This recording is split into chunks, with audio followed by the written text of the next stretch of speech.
అసలు Donald Trump తాతకి ఎప్పుడు ఏమైతుందో అతనికి తెలుసో లేదో అసలు అర్థం కావట్లేదు. ఎప్పుడు పడితే అప్పుడు సడన్ డెసిషన్స్ అసలకి తీసుకుంటూనే ఉన్నాడు.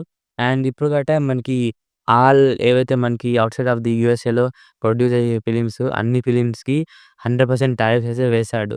జస్ట్ మనకి ఇండియన్ ఫిలిమ్స్‌కి మాత్రమే కాదు.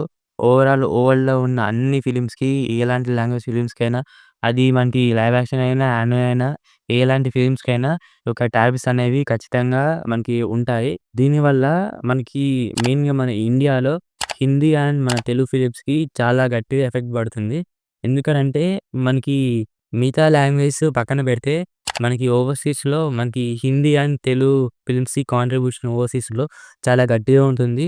చాలా మనకి ఓవర్‌సీస్ మార్కెట్ అనేది అక్కడ నార్త్ అమెరికాలో చాలా ఎక్కువ ఉంటుంది. అండ్ ఎస్పెషల్లీ మన తెలుగు ఫిలిమ్స్‌కి అక్కడ మార్కెట్ అనేది మనకి మిగతా అన్ని మార్కెట్స్‌కి చాలా హెల్ప్‌ఫుల్ అవుతుంది. ఈ యొక్క టారిఫ్ అనేవి వేయడం వల్ల మనకి ఇప్పుడు టికెట్ రేట్స్ అనేవి ఖచ్చితంగా మళ్ళా పెంచుతారు. ఇప్పుడు ఒక టారిఫ్స్ వేయడం వల్ల ఒక టికెట్ $18 ఉన్నది $28 అయితుంది.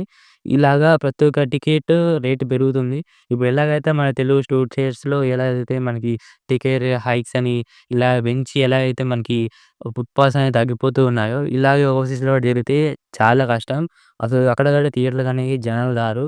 దీనివల్ల మళ్ళా సినిమాకనే చాలా గట్టిగా ఎఫెక్ట్ పడుతుంది. మరి దీనిపై మీ ఒపీనియన్ ఏందో కామెంట్ సెక్షన్‌లో కామెంట్ చేయండి. మరి ఇలాంటి మోటివేటివ్ వీడియోస్ కోసం మన ఛానల్ సబ్స్క్రైబ్ చేసుకోండి. పక్కనున్న బెల్ ఐకాన్‌ని ఆన్‌లో పెట్టుకోండి.